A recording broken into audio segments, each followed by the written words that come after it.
I'm really happy. I got almost everything that I wanted. I got a bunch of things that I didn't even know I wanted. So Magia Day 2025 has just finished, which means we got a whole bunch of news. More than ever before. I know I keep saying this every single video, but somehow every single time they give us news, they give us even more than we ever had before. But specifically now, because Magia Day only happens once a year, so they gotta give us the biggest amount of news that they can get. And we got stuff that you can already see on screen that a lot of people didn't have in their cards, but it's not like something that came completely out of left field. It was just not as likely as other things. Mifuyu fans are already really sad, and now Nagisa fans are also really sad, and I'm really sorry about that. But let's just begin with what happened on Magia Day 2025. So first off, the voice actors got on stage, they talked a bit, and they got to play some mini games, just 2 little games on stage where they had to like do a ring toss and then guess some words or whatever. The important part is that depending on how well they did, we would get some stuff, like the players would get some stuff, and they got the most amount of points, and we got the highest rewards, which was we get a free 5-star. Awesome, great. We just get a free 5-star now because of that. Great. And now they went into the news, and I've taken all of the news and I've reordered them based on which ones we have right now or which ones we get much later. So we're going to start with all of the stuff we're getting right now, that if you play the game right now, it's already in the game. You just boot up the game, it's already there. First off, the JP server gets chat stamps, which whatever. And then more importantly for us, we get a free portrait. That I don't even know if it's going to be good or not, because, you know, free portraits are usually never good, but I get a free portrait, at least it's something. We also get 2 free small shop bundles. So what this is, if you go into your in-game shop, there will be a small little bundle that is for free. You can just click it and you get some stuff. If you just go into a shop, and you do that once a month. But also, there's a second bundle that you can get, and if you go to the web shop, there's now also going to be another free bundle in the web shop that you just click, and you just get some free stuff. Why are they doing this? Well, because they realize that not everyone is using the web shop. There are still people that don't use the web shop, so of course they want to make sure that more people find out that there is a web shop and where the web shop is. So they say, hey, okay, we're going to give you a free monthly thing to just go into the web shop. Please look at it at least, and stop buying gems in the App Store. If everything went perfectly, 0 people would actually buy in the App Store, which would show up in all of the earnings calls as $0, and then people would go, oh my god, end of service soon because $0, except they're making all of their money on the web shop, and web shop numbers are not official. Like, you can't see the web shop numbers, but that would be the best possible scenario, because the more people go to the web shop, the more money the actual developers make, because more of the web shop money goes to developers. Anyway, that's just aside from that. But then next up, for the players, for us, for me and you, we get login bonuses. Now there's a bunch of login bonuses, but first off, there has been a login bonus for the past 10 days for 300 gems each day. There's now going to be another one for just today, where you get another 3,000, or at least for the next few days, but you can only get this once. And then starting on the 9th, I think, yeah, for the rest of October, you get another 300 each day. It's just a whole bunch more gems for just logging in and not doing anything else. There's also another login bonus that gives you just a bunch of materials for leveling up, raising your characters, all that kind of stuff. And then there's a bunch of other quality of life stuff. For example, it has been mentioned before, but now in the hard file screen, it's finally implemented, where if a character has multiple alt versions, for example, you have your Madoka and Madokami, that's an alt version, you can then press the little button at the bottom that switches between them, and when you do, you can actually look at the voice lines for other versions of the same character as well, because before that wasn't actually possible. So that's pretty good. I don't think it's implemented for all alts yet, but they're basically putting it in for everything in the future. Then they also added some checklist missions, so you just go into your missions and you see, oh, for example, log in 5 times a day or whatever, not a day, but you know what I mean, log in 5 times or fight this boss, and then you get some bonus stuff. And you're gonna get special anniversary medals. Now, I don't have a slide for this, but anniversary medals, you just go into an anniversary medal shop and you gain for another free 5-star key, for example. Then there's also new special checklist missions that a lot of you have already done in a way, which is the missions for clearing nightmare stages while only having 3-star or 4-star characters on the field. It's okay if they're support Kyoku, but on the field only 3-star, 4-star characters. They're gonna add even more of that. And before, they only went all the way up to and including the Mermaid Witch, and now they're going all the way up to and including Walpurgisnacht. So have fun doing Walpurgisnacht with 4-star only. I'm gonna make a video on that at some point. Next up, so this is all the stuff that is available right now, but there is some something else is available right now, although only for 72 hours from starting now, which is that if you go into your in-game web, not into your web shop, but into the in-game shop, in the in-game shop for your gems, you will now see a special pack that I think costs only like $6 or $7. And that pack just has a bunch of gems in it and a free 5-star. So basically you get a free 5-star for almost nothing. So awesome, great. And then there's also two more packs next to that. And these packs in the in-game shop are special packs where you get some gems for it. And I think the price is basically the same price as if you were buying just these gems. So it would be the price for 10,000 gems, which is like $70, so quite a lot. But these two packs then on top of that also have a medal in them. And this medal can be turned into either Pluvia Madoka or the Concentrated Missile Fire Homura. So cool Homura. So you can basically just buy one of each of these or two of one if you want. So that's pretty cool for the people who still don't have them. And I mean, if you are a whale, then you probably have them already because you're rolling so much. But if you are not a whale and you're free to play and you don't have them, then you're still not gonna have them now because you would have to pull for them with money, or rather you would have to pay money for this, which you wouldn't do, because if you could, you would have done that in the past. And if you had done it in the past, you probably already have them. I don't know, this is kind of weird. Let's just move on from this to more important stuff, like, oh, for limited time, the camera function Bebe is now available as a special bonus character. So there was no video on this because they just sort of dropped this blindly a few days ago, like 2 or 3 days ago. They just said, yeah, the camera feature is now available. They just did that. So that's why I didn't put in any of the like news videos, because they just did it.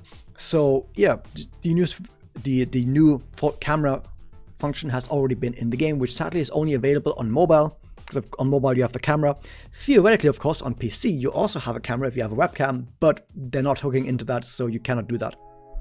But if you're on mobile, you can use the camera feature and you can do some photos. People have already done crap tons of photos, done some really cool stuff with that. But now for a limited time only, you can also put Bebe on those images if you want. Awesome.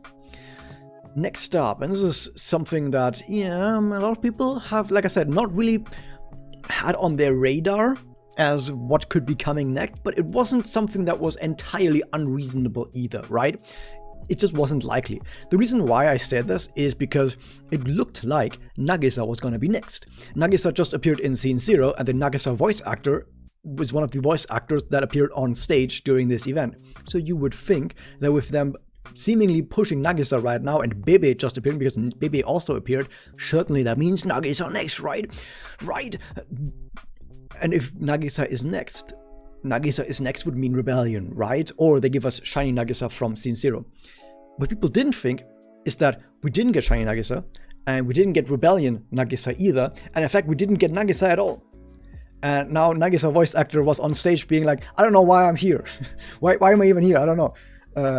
So yeah, I guess we just got baited by thinking it was going to be Nagisa because Nagisa voice actors.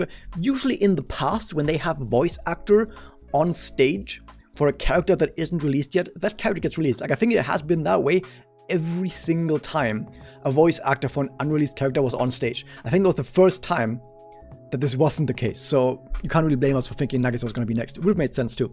But no, they swerved and said, you know what? We don't need Nagisa in this house. Nagisa can join Mifuyu in the gutter. We have Homura. And so they did Rave Arc. So they gave us Rave Arc with a new event and a new main story, which, by the way, the main story and event have the same story as far as I know, which also means new enemies, a new boss, like a new Rave boss and whatever. It's called Kriemhild Faust, I think. And that also means that now they have a new boss available. They're also saying the next time Link Raid comes around, like the next Link Raid season, is going to have that new Rave boss as the boss that you're going to fight. So they've already mentioned that. And of course, you also get a character, Bo Homura. I'm not going to talk about her right now because I want to finish the rest of the news first, but keep her in the back of your head for now. But they are also mentioning that for Bo Homura, who, by the way, is a limited character, limited meaning will not be added to the standard pool, so it's right here on the very top left, exclusive. So because she's not being added to the standard banner at some point, they decided they're going to have a special new type of banner for her as well. So of course she has her regular banner that you roll 50 times for a bonus 5-star, another 100 times for another bonus 5-star, and if you have 200 times on the same banner, you get your spark, like your regular banner, right? But next to that, you have a second banner, and that second banner is the paid only step up banner. And the way this works is basically it's paid only, so this is only for people who are already paying money. But if you are already paying money, you're now going to get more bang for your buck. And the way this works is the very first time you do a 10 roll on this is step 1.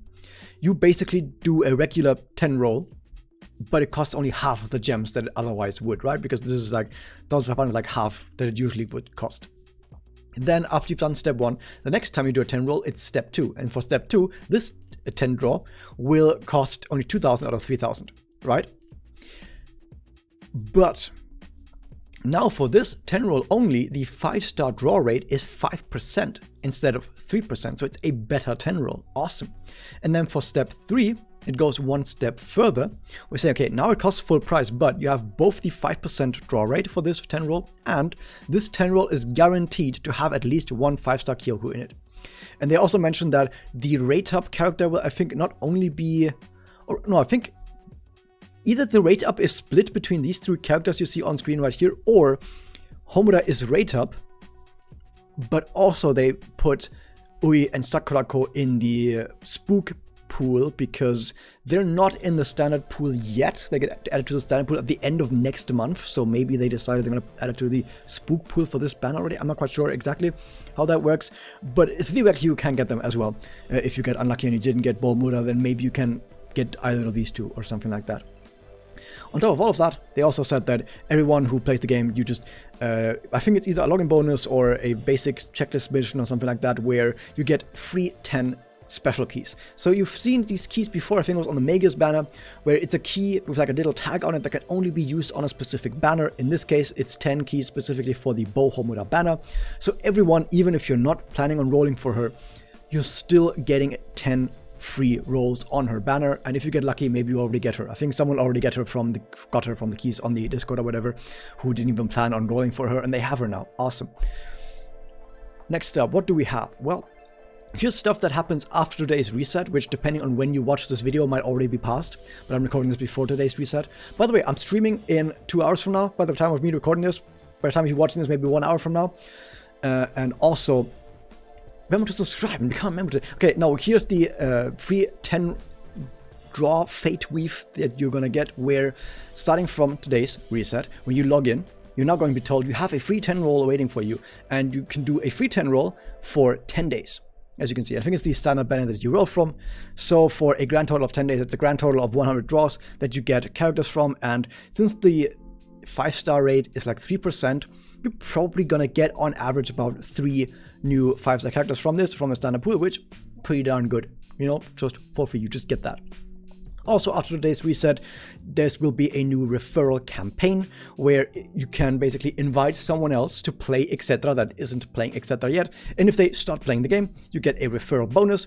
And the referral bonus will be, I think, gems for you. And the person that you referred will gain extra keys, like I think an extra 5-star key or something like that. So they get extra keys and you get extra gems, and we're all happy about it. Awesome. On the other hand, there's also a returnal campaign where if you haven't been playing the game since, I think, July 16th, and you now log in after today's reset, you should be gaining special bonuses where I think you gain extra keys or whatever, like even an extra 5-star key and stuff like that. And you just gain those, but only if you haven't logged in since July 16th. Awesome. And also after today's reset, a half QP campaign will start where all your strengthening quests only cost half QP, so you can farm all those crystals for your Bow Homura that you're gonna get. Awesome. Now I'm gonna move on to stuff that is only like a little bit further ahead. So this is on the 30th of September. On 30th of September, Holy Maui gets added to the standard pool after the 30th. So on the 30th itself, you will have the opportunity for just 24 hours to get a free 10 roll on a Holy Maui banner. And if you get lucky enough, maybe you already get her. And if you get unlucky, maybe you get her because she's maybe not the best character and she might be a little bit of a burden on you because you have to put resources into her. They might want to put on other characters because, like I said, she's not really good, but you know. More importantly, on the monthly reset, that's going to happen on 1st of October, of course, the PvP shop and the archive shop will have more stuff in it than usual, and importantly, they are adding permanent drop blocks, or like eternal drop blocks, or whatever they're called, to those shops. And these eternal drop blocks, I think I mentioned last time, where instead of usually when you spend drop blocks to stop a stat from re-rolling when you're re-rolling your stat. You have to spend drop locks every single time you lock that stat, every single re-roll. But with eternal drop locks, you can just spend them once on a stat, and that stat is forever locked. And you don't have to spend any resources again, but you can of course unlock it again at any point in the future if you want. But those eternal drop locks are being added to the PvP and Archive Metal shops with the next monthly reset. Fantastic. And now we have stuff that's a little bit further in that. This is early October, and this is the big one that a lot of people really like, me included. Although to be fair, it wasn't that big of a deal to me, but I still really like these kinds of customization features generally, which is home customization. So now, starting early October, which I think is just going to be like 1 or maybe 2 weeks from now, this one's going to be implemented where they call it the dollhouse, where instead of being in the lighthouse, you then move to the dollhouse. And there you can select a 2D or 3D background, which can even be someone's portrait or Kyoko art, for example. And then you can put a character on it as well. You can have your character standing in front of it. And then that character will also have voice lines if you tap them. And I think it's only voice lines that you have from their heart file, but I'm not quite sure about that. And then you can also select the background music, and you can basically completely customize your home screen to whatever you want. And people are probably going to make some funny combinations of characters on backgrounds that they really shouldn't be on. But yeah, you can just have your own home screen background then with that, and it looks pretty darn good.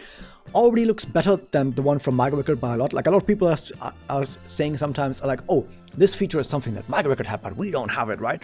But almost all of those points have disappeared by now, and this was like one of the last points that people said like, oh, but Magia Record had the ability to customize home screen, and now this point is also gone. And it not just that now Etc. also has it, but it looks like it has more, like even more customization than the one in Magia Record, and it just looks, in my opinion, I think this looks better than Magia Record home screen even. So yeah, that's pretty cool.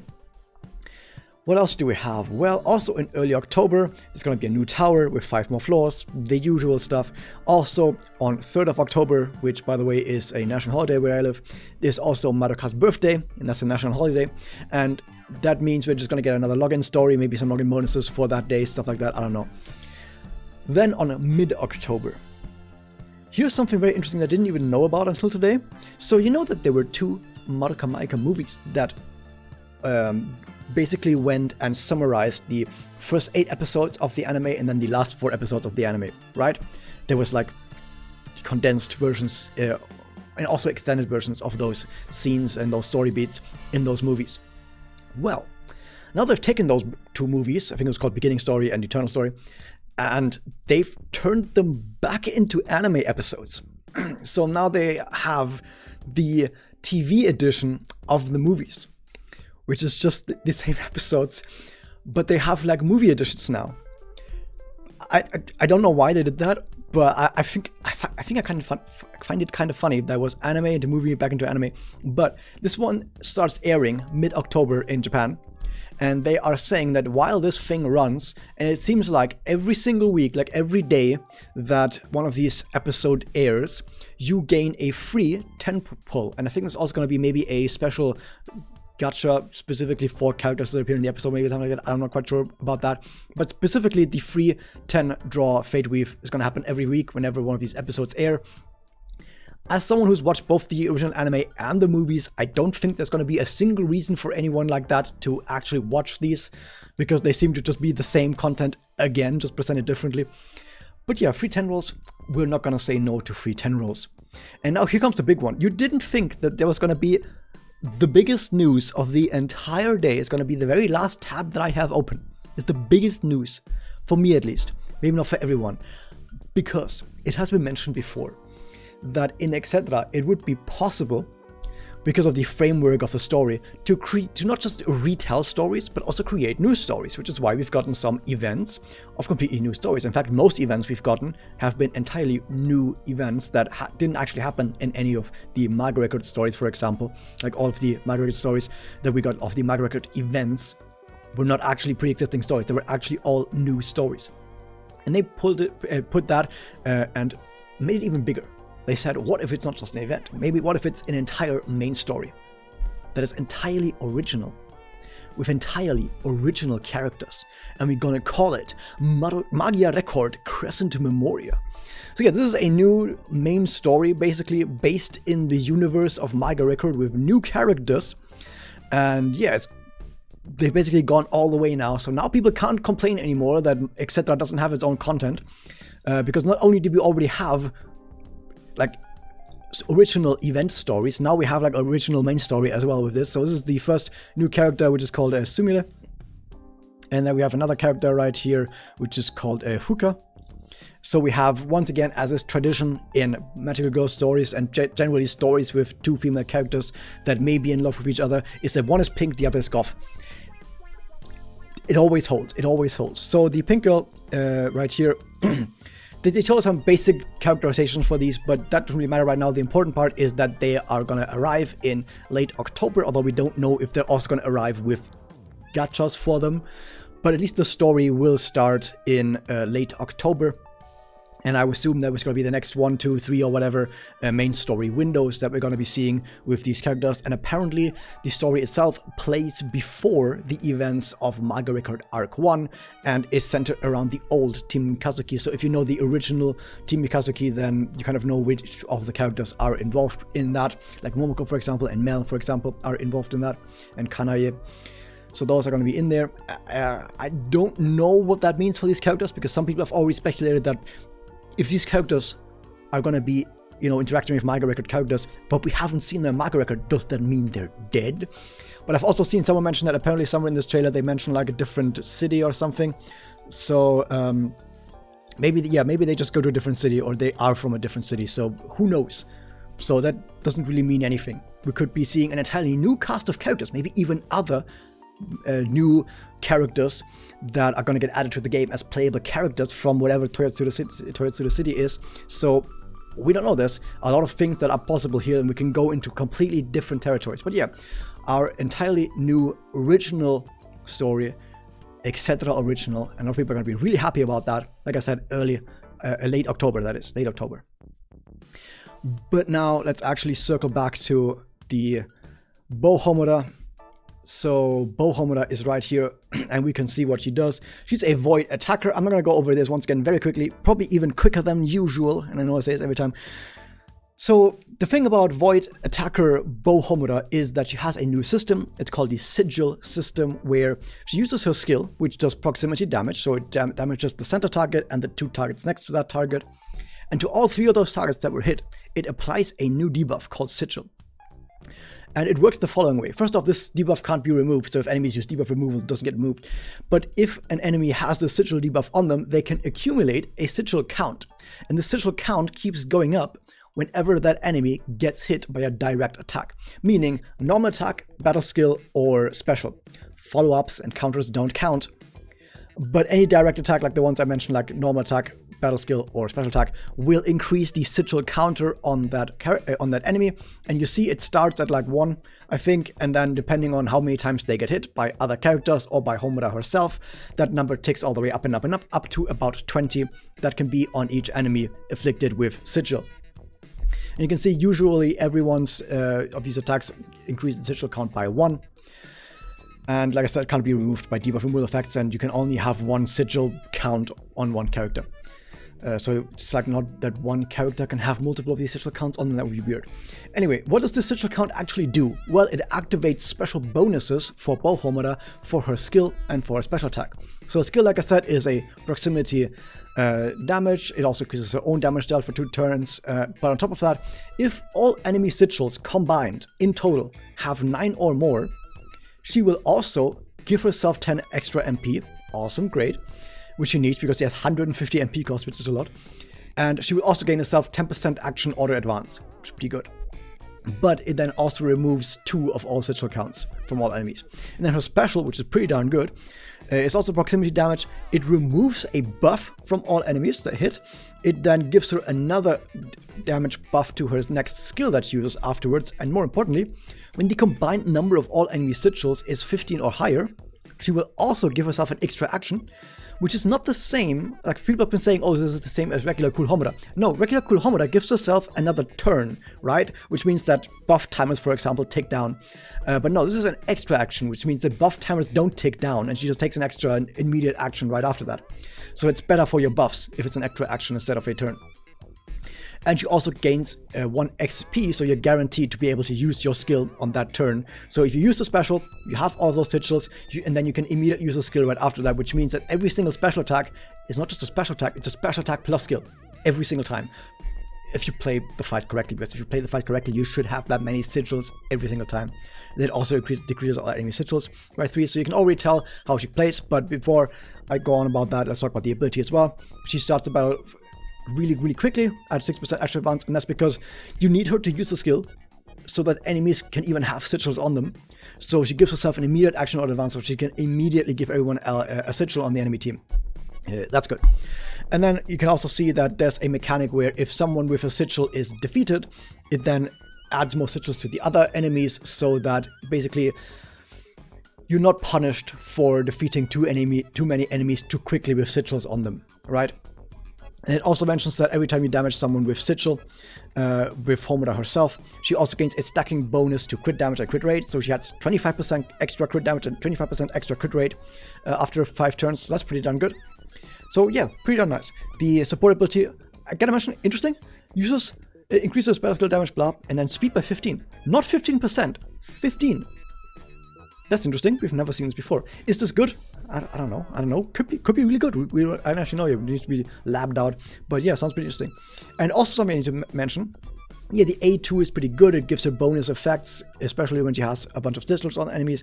But the A4 is different. The A4 is not the usual attacker A4, where they gain an extra action when the enemy is at max break percent, in which would actually be worse on her because she already gains a whole bunch of extra actions just from her special. But no, instead, she actually gets even more crit rate, and she applies sigil passively at the start of battle, which means that her first skill she does immediately allows her to stack a whole bunch of more sigils. Every enemy even starts with a bunch more sigils, and then 30% extra bonus damage to weak element. Like, this A4 is cracked. It's way better than the other A4, specifically for her. And yeah, they just want to make it so that there's actually something that's a bit more special about limited units, because Marukami, I gotta say, had really boring ascensions. I gotta be honest, like, Marukami's ascensions were pretty darn boring. So I guess they said, you know what, limited units gotta have more interesting ascensions. So that's what they did. And then I think this is my behind my camera, but basically they've said for the EX Crystallis, increases critical damage by 20%, and at enemy sigils 10 or more, 10% speed. Awesome, more speed. So yeah, overall, is she good? Yeah, damn right she's good. He's gonna be a bit hard to play against single target units, because if it's entirely single target, you might not be able to stack up enough sigils to always get the effects from everything. But you could always just have her use basic attacks on her turns, because basic attacks never use up any sigils, and they only stack sigils. So on a single target, it wouldn't be that bad if you were to use some more basic attacks beforehand. So even on single target attacks, even on single target enemies, you shouldn't have to worry too much about sigils. So you're almost always going to have enough sigils for all the bonus effects. The bonus effects are extremely powerful, are extremely good. Her MP cost is really high. But outside of her MP cost being really high and her base attack maybe being a bit low, she has the highest speed of any attacker. She has action advance and speed in there with the X-Crystals as well. She has extremely powerful abilities, extremely powerful bonuses like crit damage, crit rate, and everything. She sounds cracked on paper, and I think she will be kind of cracked. Will she be the best attacker in the game? I don't know. Maybe. But keep in mind, attackers specifically want to fight against enemies that they are super effective against. Like, you want to play her on void weak targets, right? If an enemy is not void weak, you're still not gonna use her, right? So an attacker being really good only matters for that element. So specifically for void, she's the best damage dealer in the game, probably now better than Ren. But if you don't have her, you can still use Ren for void damage, specifically if your Ren is already A4 or even A5 and has EX Crystals and everything. Then you don't need specifically Bow Homura, I would say. But Bow Homura would still probably be a better damage dealer overall.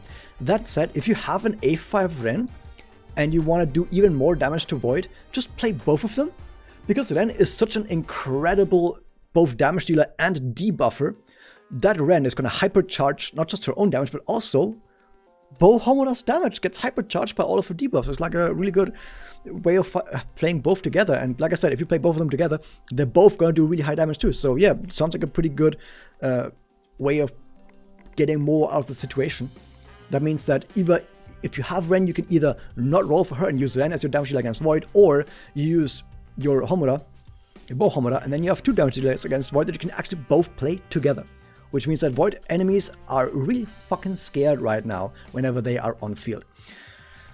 But yeah, like I said, she's not so overpowered that she's gonna like compare against characters that are of different elements. Because like I said, you're always gonna play them for their element. Like Holy Mummy is bad because regular Homura exists and is also Dark type, but there's no other Void type attacker, and I have a feeling whenever the first Void type attacker arrives that isn't limited, that bow Homura will be better. Would be my guess. So yeah, that's that. So it's not a must-roll character because attackers are always shoehorned into their element and Ren exists. But that said, seems like an extremely powerful, extremely cool character, extremely fun character maybe because yeah, she seems pretty cool and scales really well for Sentries, especially Sentry 4 is insane. If you get really lucky from the 10 keys that you get specifically for her banner, you could already get her. If you are a low investment whale, you can do the step-up banner, maybe you get lucky from the step-up banner. There's many ways of getting a bunch of her. But if you get unlucky, it might sting quite a bit. And that was that. I hope you guys enjoyed this. Hit the subscribe button, ring the bell, become a member today, and shout out to my members Rip van Winkel and Subultor. And I'll see you guys next time.